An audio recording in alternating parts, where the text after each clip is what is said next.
മൂവാറ്റുപുഴ നഗരസഭയുടെ വിവിധ സ്റ്റാൻഡിംഗ് കമ്മിറ്റികളിലേക്കുള്ള അംഗങ്ങളെ തിരഞ്ഞെടുത്തു. 6 സ്റ്റാൻഡിംഗ് കമ്മിറ്റികളാണ് ഉള്ളത്. 14-ാം തീയതി എല്ലാ സ്റ്റാൻഡിംഗ് കമ്മിറ്റികളിലെയും അധ്യക്ഷന്മാരെയും തിരഞ്ഞെടുക്കും. ധനകാര്യ സ്റ്റാൻഡിംഗ് കമ്മിറ്റിയിലേക്ക് മാത്രമാണ് വോട്ടെടുപ്പ് നടന്നത്. മൂവാറ്റുപുഴ നഗരസഭയിലെ വിവിധ സ്റ്റാൻഡിംഗ് കമ്മിറ്റികളിലേക്കുള്ള അംഗങ്ങളെ നിശ്ചയിച്ചു. 6 സ്റ്റാൻഡിംഗ് കമ്മിറ്റികളാണുള്ളത്. ഓരോ സ്റ്റാൻഡിംഗ് കമ്മിറ്റിയുടെയും അധ്യക്ഷന്മാരെ 14-ാം തീയതി തെരഞ്ഞെടുക്കും. ധനകാര്യ സ്റ്റാൻഡിംഗ് കമ്മിറ്റിയിലേക്ക് മാത്രമാണ് വോട്ടെടുപ്പ് നടന്നത്. നഗരസഭയിലെ ധനകാര്യ സ്ഥിരസമിതിയിലേക്കുള്ള അംഗങ്ങളുടെ തെരഞ്ഞെടുപ്പിൽ LDF-ൽ നിന്നും 2 പേർ വീതവും കോൺഗ്രസ് വിമതനും മത്സരിച്ചതോടെ വോട്ടെടുപ്പ് നടന്നു. വിമതനായി നഗരസഭയിലേക്ക് മത്സരിച്ച് വിജയിച്ച KK സുബൈറിന് UDF അംഗങ്ങൾ വോട്ട് ചെയ്തതോടെ ഇദ്ദേഹം ധനകാര്യ സ്ഥിരം സമിതിയിലേക്ക് തെരഞ്ഞെടുക്കപ്പെട്ടു. ധനകാര്യം 1 അതിൻ്റെ ചെയർമാൻ നമ്മുടെ വൈസ് പ്രസിഡന്റ്, പിന്നെ ഷിതാറാണി തോമസ് വനിത, അതുപോലെ KK സുബൈർ, മുഹമ്മദ് ചെറുകപ്പള്ളി, കിഷോർ എന്ന. ഇതാണ് ധനകാര്യ സ്റ്റാൻഡിംഗ് കമ്മിറ്റി. അടുത്തത് വികസനകാര്യ സ്റ്റാൻഡിംഗ് കമ്മിറ്റി.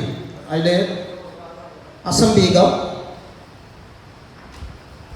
മറ്റൊന്ന് മനു പോള്, മജീദ് എംപച്ച്, സജി PA, സജീവ് മത്തായി. ഇത്രയും പേരാണ് വികസനകാര്യ സ്റ്റാൻഡിംഗ് കമ്മിറ്റി. 3ാമത്തെ ക്ഷേമകാര്യം.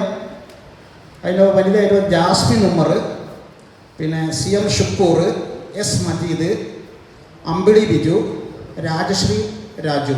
ഇത്രയാണ് ക്ഷേമകാര്യ സ്റ്റാൻഡിംഗ് കമ്മിറ്റി. മറ്റൊന്ന് ആരോഗ്യകാര്യത്തെ Rajitha P,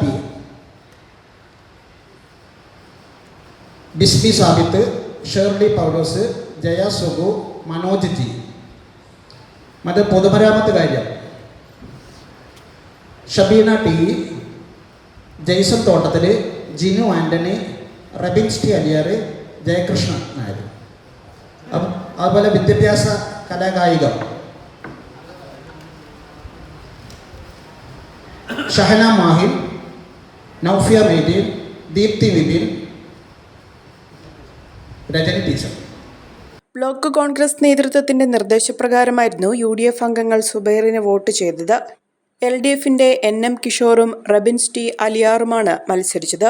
Rabins T അലിയാറിന് 1 vote മാത്രം ലഭിച്ചതോടെ സ്ഥിരസമിതിയിൽ നിന്നും പുറത്താകുകയായിരുന്നു.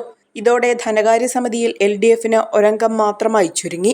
കേരള കോൺഗ്രസിൽ നിന്നുള്ള ഷിതാറാണി തോമസ്, കോൺഗ്രസ് അംഗമായ മുഹമ്മദ് ചെറുകപ്പള്ളി, LDF-ലെ NM കിഷോർ എന്നിവരും നഗരസഭാ വൈസ് ചെയർമാൻ PM അബ്ദുൽ സലാമുമാണ് സുബൈറിനെ കൂടാതെ സ്ഥിരം സമിതിയിലെ അംഗങ്ങൾ.